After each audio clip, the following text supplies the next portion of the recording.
झारखंड चुनाव के लिए जेकेएलएम की तीसरी लिस्ट, 2 और प्रत्याशियों का ऐलान, किसे मिला टिकट।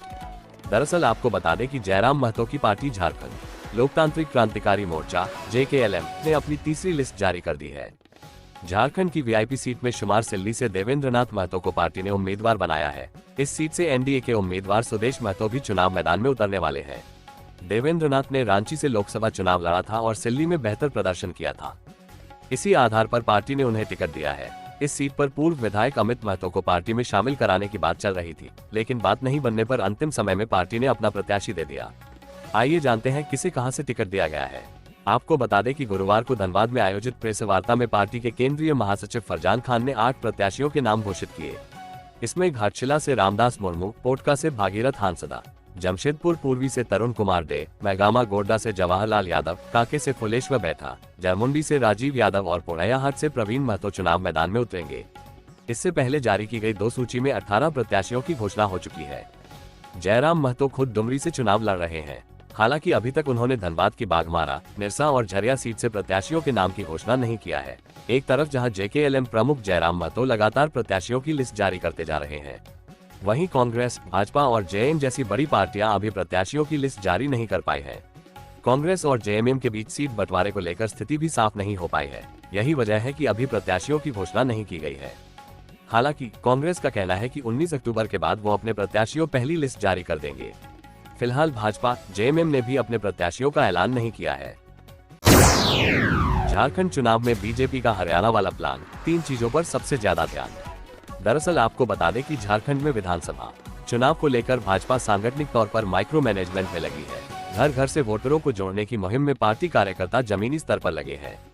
पार्टी की अनुषंगिक इकाइयों के कार्यकर्ताओं को भी बूथ स्तर पर टारगेट देकर अभियान में लगाया गया है। मध्य प्रदेश और हरियाणा की तर्ज पर अपने पुराने वोटरों को साथ लेकर जीत के फॉर्मूले पर भाजपा लगातार काम कर रही है। सभी को बूथ स्तर पर लक्ष्य दिया गया है कि जो भी परिवार भाजपा का कभी भी समर्थक रहा हो उनको अवश्य जोड़े। चुनाव आचार संहिता लागू होने के पहले भाजपा ने गोगो दीदी योजना का प्रचार प्रसार घर घर जाकर करना शुरू किया। सभी जिलों में जिला, मंडल, बूथ स्तर पर कार्यकर्ताओं को अधिक से अधिक घरों तक जाकर गोगो दीदी योजना की जानकारी देने का जिम्मा दिया गया था। कार्यकर्ताओं ने अपने प्रभाव वाले इलाकों में घर घर फार्म भी भरवाए। आपको बता दें कि भाजपा, आजसू, जदयू और लोजपा, रामविलास मिलकर चुनाव लड़ रहे। ऐसे में जिला से लेकर बूथ स्तर पर इन पार्टियों के बीच समन्वय स्थापित करने के लिए कमेटी बनेगी। अपनी अपनी पार्टी के कैडरों को साथ लाने की कवायद एनडीए के घटक दलों के बीच चल रही है। राज्य स्तर पर भी चुनावी सभाओं के आयोजन से लेकर अन्य कार्यक्रमों के लिए इलेक्शन कोऑर्डिनेशन कमेटी बनेगी। प्रत्याशियों के ऐलान के साथ ही एनडीए के घटक दल क्षेत्रवार समन्वय पर काम शुरू कर देंगे। आलमगीर आलम ने कमीशन से कमाए 56 करोड़, अधिकारियों का भी तय था हिस्सा, ईडी का बड़ा खुलासा। दरअसल आपको बता दें कि ईडी की पूछताछ में कार्यपालक अभियंता अजय कुमार, अजय तिर्की, संतोष कुमार, चीफ इंजीनियर राजीव लोचन, प्रमोद कुमार, सिंगराय टूटी, सुरेंद्र कुमार ने भी आरडब्ल्यूडी, आरडीएसडी, जेएसआरआरडीए में पोस्टिंग के दौरान कमीशनखोरी के पूरे मौज को स्वीकार किया। कमीशन की राशि की उगाही कर ये इंजीनियर कमीशन की कटमनी संजीव कुमार लाल तक पहुंचाते थे। ईडी ने उस डायरी का भी जिक्र किया है जिसमें 53 करोड़ की उगाही के सारे साक्ष्य बरामद किए गए हैं। आपको बता दें कि प्रत्येक टेंडर में 3-4% कमीशन सहायक और कार्यपालक अभियंता के जरिए लिया जाता था। 1.35% आलमगीर आलम को जाता था। 1.65% शीर्ष नौकरशाहों और इंजीनियरों को मिलता था। इसमें नौकरशाहों की हिस्सेदारी 0.75%, चीफ इंजीनियरों में प्रत्येक को 5% व एई, जेई समेत अन्य को 4% कमीशन मिलता था। कांग्रेस चुनाव समिति की बैठक आज। झारखंड में कब जारी होगी पहली लिस्ट, पार्टी ने बताई तारीख। दरअसल आपको बता दें कि कांग्रेस के झारखंड प्रभारी गुलाम अहमद मीर गुरुवार को रांची पहुंचे। उन्होंने कहा कि कांग्रेस उम्मीदवारों की पहली सूची 19 अक्टूबर के बाद जारी की जाएगी। उन्होंने दावा किया कि 2019 विधानसभा चुनाव की तरह राज्य में अपने गठबंधन सहयोगियों के साथ इस बार भी विधानसभा चुनाव लड़ेंगे। गठबंधन में सीट बंटवारे को लगभग अंतिम रूप दे दिया गया है और इस पर जल्द ही अंतिम फैसला होने की उम्मीद है। कांग्रेस 19 अक्टूबर के बाद अपने उम्मीदवारों की पहली सूची जारी करेगी। कांग्रेस नेता राहुल गांधी के झारखंड दौरे के बाद सूची जारी की जाएगी। उन्होंने कहा कि सीटों के बंटवारे में कोई विवाद नहीं है। सीट शेयरिंग का फॉर्मूला तैयार हो चुका है और इसकी घोषणा सीसी की बैठक के बाद की जाएगी। वहीं मीर ने रांची पहुंचने के बाद 19 को होने वाले राहुल गांधी के संविधान सम्मान कार्यक्रम की तैयारी की जानकारी ली। आपको बता दें कि झारखंड प्रदेश कांग्रेस चुनाव समिति की बैठक 18 अक्टूबर को बुलाई गई है। प्रदेश कांग्रेस प्रवक्ता सोनाल शांति ने बताया कि प्रदेश की विधानसभा सीटों पर उम्मीदवारों के चयन के लिए चुनाव समिति की बैठक प्रदेश अध्यक्ष केशव महतो कमलेश की अध्यक्षता में बुलाई गई है। इसमें सभी सीटों से प्राप्त आवेदनों के आधार पर संभावित उम्मीदवारों के नाम की समीक्षा कर सभी सदस्यों की राय लेकर लिस्ट बनेगी। इसके बाद पार्टी के शीर्ष नेतृत्व से चर्चा कर अंतिम रूप से प्रत्याशी तय होगा। नीतीश और चिराग को भी झारखंड में सीटें, बीजेपी कर दिया बंटवारा, आजसू को कितनी? दरअसल आपको बता दें कि झारखंड विधानसभा चुनाव के लिए एनडीए के बीच सीट शेयरिंग की घोषणा हो गई है। रांची के प्रदेश बीजेपी कार्यालय में शुक्रवार को बीजेपी और आजसू ने प्रेस कॉन्फ्रेंस कर सीट शेयरिंग का ऐलान किया है। झारखंड में एनडीए के अंदर बीजेपी 68, आजसू 10, जेडीयू 2 और लोजपा रामविलास 1 सीट पर चुनाव लड़ेगी। वहीं इससे पहले केंद्रीय मंत्री और झारखंड चुनाव प्रभारी शिवराज सिंह चौहान ने कहा कि झारखंड में बीजेपी, आजसू, जेडीयू और लोजपा रामविलास साथ मिलकर चुनाव लड़ेगी। हम लोग साथ में चुनाव प्रचार करेंगे। इस दौरान असम के सीएम हेमंत बिस्वा शर्मा, झारखंड बीजेपी अध्यक्ष बाबूलाल मरांडी, आजसू प्रमुख सुदेश महतो भी मौजूद थे। झारखंड की 81 विधानसभा में से 25 हॉट सीटें, यहां से सीएम, 11 मंत्री और विपक्ष के बड़े नेता होंगे प्रत्याशी। दरअसल आपको बता दें कि इस बार झारखंड की 81 में से 25 विधानसभा सीटें हॉट मानी जा रही हैं। इनमें मुख्यमंत्री हेमंत सोरेन समेत उनके कैबिनेट के सभी 12 मंत्री, स्पीकर, प्रदेश भाजपा अध्यक्ष, नेता प्रतिपक्ष, पूर्व CM Champai Soren, AJSU party supremo, CM Hemant Soren की पत्नी कल्पना सोरेन और पूर्व सीएम अर्जुन मुंडा या उनकी पत्नी और गीता कोड़ा का निर्वाचन क्षेत्र शामिल है। मुख्यमंत्री हेमंत सोरेन बरहेट सीट से पिछला चुनाव लड़े थे। इस बार उनके यहीं से लड़ने की संभावना है। ऐसे में ये राज्य की सबसे ज्यादा हॉट सीट बन रही है। आपको बता दें कि हेमंत कैबिनेट के मंत्री मिथिलेश ठाकुर गढ़वा, रामेश्वर ओरांव लोहरदगा, बैजनाथ राम लातेहार, बेबी देवी डुमरी, दीपिका पांडेय सिंह मैगामा, डॉक्टर इरफान अंसारी जामताड़ा, हफीजुल अंसारी मधुपुर, रामदास सोरेन घाटशिला, दीपक बेरू चाईबासा, बन्ना गुप्ता जमशेदपुर पश्चिमी, सत्यानंद भोक्ता चतरा विधानसभा क्षेत्र से चुनाव लड़ते हैं। इसके अलावा हेमंत सोरेन के इसी कार्यकाल में मंत्री रहे आलमगीर आलम की पाकुड़ भी हॉट सीटों में शामिल है। बसंत सोरेन भी इसी सरकार में मंत्री रहे हैं। उनका दुमका निर्वाचन क्षेत्र है। दुमका का इतिहास रहा है कि झारखंड अलग राज्य के गठन के बाद वहां से चुनाव लड़ने और जीतने वाली पार्टी की ही राज्य में सरकार बनती है। बसंत सोरेन के पहले भाजपा की सरकार में वहां से लुईस मरांडी विधायक थी। वो 5 साल तक मंत्री रही थी। दुमका से 2 पूर्व मंत्री चुनाव में आमने सामने हो सकते हैं। रघुवर दास की बहू पूर्णिमा दास लड़ेंगी चुनाव, गोलगप्पे के साथ छुपा है इशारा। दरअसल आपको बता दें कि झारखंड में जल्द ही होने वाले विधानसभा चुनावों के लिए जमशेदपुर पूर्वी सीट से कौन उतरेगा, इस पर अभी सस्पेंस बरकरार है। चर्चाओं के बीच पूर्व मुख्यमंत्री रघुवर दास की बहू पूर्णिमा दास का एक सोशल मीडिया पोस्ट खूब सुर्खियां बटोर रहा है। इस पोस्ट में पूर्णिमा अपनी सास के साथ गोलगप्पे खाते हुए नजर आ रही हैं और चुनावी माहौल का जिक्र करते हुए लोगों से उस जगह का नाम पूछ रही हैं। पूर्णिमा ने अपने फेसबुक पेज पर 9 सेकंड का एक वीडियो और एक फोटो शेयर की है, जिसमें वह अपनी सास के साथ गोलगप्पे का आनंद ले रही हैं। इस पोस्ट के साथ उन्होंने लिखा, चुनावी माहौल एक तरफ और गोलगप्पे का मजा एक तरफ। अपने पोस्ट के आखिर में उन्होंने लोगों से सवाल किया, हमारे फेवरेट गोलगप्पे वाले भैया है, जगह बताए कौन सी है। झारखंड में चुनाव से पहले एनडीए को बड़ा झटका, इस दिग्गज नेता ने आजसू से दिया इस्तीफा। दरअसल आपको बता दें कि झारखंड में चुनाव से पहले एनडीए को बड़ा झटका लगा है। आजसू पार्टी के केंद्रीय उपाध्यक्ष व पूर्व मंत्री उमाकांत रजक ने आजसू पार्टी की प्राथमिक सदस्यता से इस्तीफा दे दिया है। इस्तीफे के बाद अपने समर्थकों के साथ रांची के लिए रवाना हो गए हैं। माना जा रहा है कि वे रांची में झामुमो में शामिल होंगे। उमाकांत रजक के पार्टी छोड़ने एवं झामुमो में शामिल होने की चर्चा कई दिनों से थी। हालांकि उमाकांत रजक ने कहा कि यहाँ कुछ नहीं बोलेंगे, जो भी बोलना होगा वो रांची में जाकर बोलेंगे। उन्होंने कहा कि पार्टी ने टिकट नहीं दिया तो इस्तीफा देना ही पड़ा। हालांकि उन्होंने झामुमो में शामिल होने की बात पर कुछ नहीं बोला। माना यह जा रहा है कि झामुमो उमाकांत रजक को चंदन कियारी से चुनाव में उतार सकती है। 2 दिनों पूर्व इस बात की चर्चा के बाद पूर्व प्रत्याशी विजय रजवार अपने समर्थकों के साथ रांची गए थे, पर सीएम हेमंत सोरेन ने टिकट से संबंधित कोई ठोस आश्वासन नहीं दिया था। इसके बाद ये कयास लगाए जाने लगा था कि उमाकांत रजक पार्टी में शामिल होंगे। आपको बता दें कि बोकारो स्टील के कर्मचारी होने के साथ साथ अलग झारखंड आंदोलन एवं मजदूरों के आंदोलन के अगुवा रहे उमाकांत रजक ने वर्ष 2005 में पहली बार झामुमो छोड़कर चुनाव लड़ा। इसके बाद 2009 में वे चंदन कियारी के विधायक बने। इसके बाद राज्य के श्रम मंत्री भी बने। 2014 और 2019 का चुनाव भी लड़े पर सफलता नहीं मिली। झारखंड की 43 सीटों पर आज से नामांकन शुरू, प्रत्याशियों को इन बातों का रखना होगा ध्यान। दरअसल आपको बता दें कि झारखंड में विधानसभा चुनाव के तहत पहले चरण की 43 सीटों पर चुनाव की अधिसूचना आज जारी होगी। इसी के साथ इन सीटों पर नामांकन शुरू हो जाएगा। यहाँ नामांकन की अंतिम तिथि 25 अक्टूबर निर्धारित की गई है।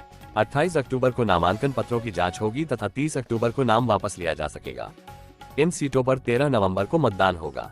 हालांकि अभी तक एडीए या आईएनडीआईए की तरफ से सीट शेयरिंग एवं प्रत्याशियों की घोषणा विधिवत रूप से नहीं की जा सकी है। अभी दलों के बीच बैठकों का ही दौर चल रहा है।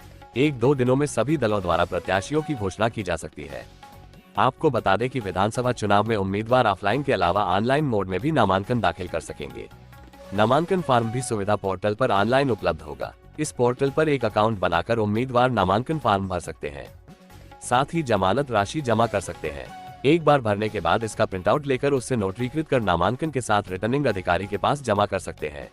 जिन उम्मीदवारों को पैन नंबर आवंटित किया गया है उनके लिए पैन नंबर देना होगा। उम्मीदवारों को पति, पत्नी और आश्रितों के लिए पिछले 5 वर्षों में दाखिल आयकर रिटर्न में घोषित कुल आय का विवरण, किसी संस्था, ट्रस्ट में लाभकारी हित सहित विदेश में रखी गई संपत्तियों का विवरण देना होगा।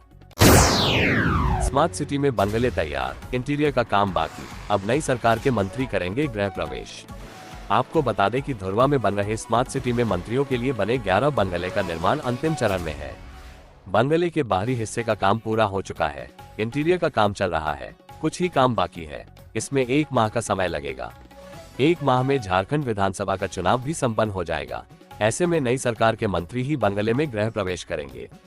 दरअसल हेमंत सोरेन के निर्देश पर स्मार्ट सिटी में 10 एकड़ जमीन पर 11 कैबिनेट मंत्रियों के लिए बांग्ला बनाया गया था। केएमवी कंपनी को इसका ठेका दिया गया। जून तक हैंडओवर करना था, लेकिन कंपनी अभी तक आंतरिक काम पूरा नहीं कर सकी। बिजली पानी की भी पूरी व्यवस्था नहीं हुई है। मालूम हो कि पहले करीब 70 करोड़ की लागत से बांग्ला का निर्माण होना था, लेकिन बाद में करीब 45 करोड़ रुपए की बढ़ोतरी कर दी गई, क्योंकि मंत्रियों के बंगले में बने मॉड्यूलर किचन, शौचालय, बाथरूम में काफी महंगे फिटिंग लगाए गए हैं। मुख्यमंत्री मैया सम्मान योजना को लेकर हंगामा, खाते में नहीं पहुंच रही योजना की राशि, महिलाओं ने कहा करेंगे चुनाव का बहिष्कार। दरअसल आपको बता दें कि झारखंड मैया सम्मान योजना का लाभ लेने के लिए महिलाओं में आपाधापी मची है। धनबाद अंचल कार्यालय में झारखंड मैया सम्मान योजना के आवेदन जमा करने के लिए लंबी कतार लग रही है। आवेदन देने वाली महिलाओं में अधिकांश ऐसी भी महिलाएं हैं जो पिछले 3 माह से कार्यालय का चक्कर लगा रही हैं, पर अभी तक उनके खाते में योजना की राशि नहीं पहुंची है। महिलाएं ये जानने के लिए सुबह से ही छोटे छोटे बच्चे को गोद में लेकर कतार में खड़ी नजर आ रही हैं। कार्यालय में किसी भी पदाधिकारी के नहीं होने से महिलाओं के समक्ष असमंजस की स्थिति बनी हुई है। दरअसल आचार संहिता लागू होने की वजह से अब उन्हें योजना का लाभ मिल पाएगा भी या नहीं, महिलाएं इसी उलझन में हैं। कतार में खड़ी खुशबू देवी, वीना देवी और नीतू देवी ने बताया कि आवेदन जमा किए महीनों बीत गए पर अभी तक खाते में पैसा नहीं पहुंचा। कार्यालय आने पर कोई भी पदाधिकारी मौजूद नहीं है। ये योजना सभी महिलाओं के लिए है। योजना का लाभ भी सभी को मिलना चाहिए। आपको बता दें कि आवेदन लेकर लाइन में खड़ी महिलाओं ने कहा कि हम लोग कई माह से चक्कर लगा रहे हैं और यहाँ हर प्रतिदिन आजकल कर रहे हैं। अगर मैया सम्मान योजना गरीब के लिए निकाला है तो इतना क्यों परेशान कर रहे हैं। उन्होंने कहा कि अगर इस योजना का एक मुश्त 3 माह का पैसा नहीं मिलता है तो हम सब वोट नहीं देंगे। जमशेदपुर पश्चिमी में कांग्रेस जदयू में टक्कर, सरयू राय होंगे एनडीए प्रत्याशी, बन्ना गुप्ता से होगा कड़ा मुकाबला। दरअसल आपको बता दें कि जमशेदपुर पश्चिमी विधानसभा क्षेत्र में इस बार मुकाबला बेहद दिलचस्प होने जा रहा है। जमशेदपुर पूर्वी के वर्तमान विधायक और हाल ही में जदयू में शामिल हुए सरयू राय एनडीए के प्रत्याशी के रूप में मैदान में उतर रहे हैं। उनका सीधा मुकाबला झारखंड के स्वास्थ्य मंत्री बन्ना गुप्ता से होगा, जो कांग्रेस प्रत्याशी होंगे। 2009 में बन्ना गुप्ता ने यहां से विधायक बनने के लिए सरयू राय को हराया था। 2014 के विधानसभा चुनाव में सरयू राय ने बन्ना गुप्ता को शिकस्त दी थी। अब सरयू राय की जमशेदपुर पश्चिम में वापसी ने फिर से समीकरण बदल दिए हैं। आपको बता दें कि 2019 में रघुवर दास के खिलाफ जमशेदपुर पूर्वी से बगावत कर चुनाव जीतने वाले सरयू राय अब पश्चिम की ओर रुख कर चुके हैं। इससे इस सीट पर राजनीतिक तापमान बढ़ गया है। बीजेपी के अन्य दावेदारों, खासकर विकास सिंह के बीच भी आंतरिक खींचतान देखने को मिल रही है। विकास सिंह ने 2019 में भी टिकट की मांग की थी, लेकिन उन्हें तब टिकट नहीं मिला था, लेकिन फिर भी उन्होंने मैदान नहीं छोड़ा, मेहनत करते रहे हैं। उन्होंने वर्तमान विधायक बन्ना गुप्ता के खिलाफ भी कई आंदोलन किए हैं। ड्रीम गर्ल हेमा मालिनी को देखने उमड़ी हजारों की भीड़। दरअसल आपको बता दें कि ड्रीम गर्ल के नाम से विख्यात फिल्म अभिनेत्री व सांसद हेमा मालिनी अभिनेत्री पुत्री एशा देओल के साथ गुरुवार को रांची पहुंची। मेन रोड में एक शोरूम का उद्घाटन करने के लिए वे आई थी। हेमा व एशा के आने की खबर से उनके चाहने वाले सुबह 9 बजे से ही मेन रोड पहुंच गए थे। शोरूम के बाहर हजारों की संख्या में लोग जमा थे। दोनों अभिनेत्रियों के आने के साथ ही भीड़ ऐसी उमड़ी कि सारे रास्ते ब्लॉक हो गए। फैंस उनकी तस्वीर व सेल्फी लेने धक्का धुक्की करते दिखे। सूर्य सिंह बेसरा घाटशिला से लड़ेंगे चुनाव, नामांकन के लिए पर्चा खरीदेंगे आज। दरअसल आपको बता दें कि झारखंड नवनिर्माण महासभा जनमत की ओर से झारखंड पीपुल्स पार्टी के केंद्रीय अध्यक्ष सह पूर्व विधायक सूर्य सिंह बेसरा घाटशिला से चुनाव लड़ेंगे। शुक्रवार को नामांकन के लिए पर्चा खरीदेंगे और 24 अक्टूबर को नामांकन करेंगे। श्री बेसरा ने बताया कि वे पहले 2 सीट घाटशिला और पोटका से चुनाव लड़ने वाले थे, लेकिन जनमत गठबंधन ने काफी सोच विचार करने के बाद घाटशिला विस को ही अंतिम मोहर लगाया, क्योंकि घाटशिला में झारखंड पीपुल्स पार्टी व जनमत गठबंधन की जमीनी स्तर पर मजबूत पकड़ है। उन्होंने कहा कि राज्य की जनता वर्तमान समय में राजनीतिक उथल पुथल के बीच पसोपेश में है। राज्य की जनता यहां विकल्प तलाश रही है। बीजेपी, कांग्रेस व झामुमो की कथनी व करनी दोनों देख चुके हैं। श्री बेसरा ने बताया कि पूर्वी जमशेदपुर विस से झापीपा के केंद्रीय प्रवक्ता सह कोल्हान प्रभारी माधवेंद्र मेहता चुनावी मैदान पर उतर रहे हैं। पूर्वी जमशेदपुर में उनकी पार्टी की मजबूत जनाधार है, साथ ही आदिवासी मूलवासी समाज के लोगों का भी भरपूर समर्थन मिल रहा है। जल्द ही जुगसलाई व पोटका सीट के लिए प्रत्याशी के नाम की घोषणा कर दी जाएगी। फिलहाल प्रत्याशियों के नाम पर केवल अंतिम मोहर लगाना बाकी रह गया है। बीजेपी उम्मीदवारों की कब होगी घोषणा, हिमंता बिस्व शर्मा ने दिया लेटेस्ट अपडेट। इन सीटों पर लड़ेगा आजसू। दरअसल आपको बता दें कि भारतीय जनता पार्टी भाजपा झारखंड विधानसभा चुनाव के लिए उम्मीदवारों की घोषणा कब करेगी, सबको इसका इंतजार है। भाजपा के उम्मीदवारों की लिस्ट के बारे में झारखंड भाजपा के चुनाव सह प्रभारी हिमंता बिस्व शर्मा ने शुक्रवार को अपडेट दे ही दिया। उन्होंने ये भी बताया कि आजसू पार्टी किन सीटों पर चुनाव लड़ेगी। हिमंता बिस्व शर्मा ने झारखंड विधानसभा चुनाव के लिए सीट शेयरिंग की घोषणा के दौरान प्रेस कॉन्फ्रेंस में पत्रकारों को बता दिया कि भाजपा की पहली लिस्ट कब जारी होगी, कौन कौन सी पार्टियां एनडीए में शामिल होंगी। जी हां, शुक्रवार को हिमंता बिस्व शर्मा ने कहा कि हमारा गठबंधन फाइनल हो गया है। भाजपा, आजसू, जदयू और लोजपा एनडीए का हिस्सा होंगे। आपको बता दें कि असम के मुख्यमंत्री हिमंता बिस्व शर्मा ने कहा कि हम लोग आज से भाजपा या आजसू नहीं है, हम एनडीए है। आज से हम जो भी बात करेंगे वो एनडीए के रूप में करेंगे। न मैं आपसे भाजपा की बात करूंगा, न सुदेश महतो आपसे आजसू के रूप में बात करेंगे। हम झारखंड की बेहतरी के लिए मिलकर चुनाव लड़ेंगे, एनडीए के रूप में काम करेंगे। ये पूछने पर कि भाजपा के उम्मीदवारों की सूची कब जारी होगी, हिमंता बिस्व शर्मा ने कहा कि लिस्ट कभी भी जारी हो सकती है, कल भी जारी हो सकती है, परसों भी जारी हो सकती है, लेकिन एक बात तय है कि हम लोग एनडीए के रूप में चुनाव लड़ेंगे और झारखंड को विकसित झारखंड बनाने के लिए हम किसी के भी साथ जाने को तैयार हैं। इन 2 जिलों से 2.50 लाख से अधिक नग कैश बरामद, पुलिस की छानबीन जारी। दरअसल आपको बता दें कि झारखंड विधानसभा चुनाव से पहले सभी जिला प्रशासन ने गश्ती तेज कर दी है। विभिन्न चेक पोस्ट पर जांच अभियान जारी है। इसी कड़ी में शुक्रवार को पुलिस ने 2 जिलों से 2,75,200 रुपये नग कैश बरामद किया है। मामला पूर्वी सिंहभूम के चकुलिया और धनबाद के मैथन का है। पुलिस ने बरामद रुपयों को जब्त कर लिया है। पहली घटना धनबाद के मैथने चेक पोस्ट की है, जहां शुक्रवार को पुलिस ने तलाशी के दौरान एक गाड़ी से 2,25,000 रुपये नग बरामद किया है, तो वहीं दूसरी गाड़ी से भारी मात्रा में शराब बरामद किया। पुलिस ने उक्त दोनों चीजों को जब्त कर लिया है और वाहन में सवार व्यक्तियों से पूछताछ की जा रही है। उनसे बरामद रुपयों का ठोस स्रोत मांगा गया है। आपको बता दें कि वहीं दूसरी घटना पूर्वी सिंहभूम जिले की है। दरअसल पश्चिम बंगाल सीमा पर स्थित चाकुलिया के बेंड में बने एक चेक पोस्ट पर गुरुवार की रात छापेमारी चल रही थी। उस मार्ग से जाने वाली हर गाड़ी की तलाशी ली जा रही थी। इस दौरान पुलिस को एक वाहन की तलाशी ली तो वहां से 50,200 रुपये बरामद किए गए। जब वाहन में सवार लोगों से पूछताछ की गई तो वे कोई उस पैसे के बारे में ठोस जवाब नहीं दे सका, जिसके बाद पुलिस ने बरामद रुपयों को जब्त कर लिया है।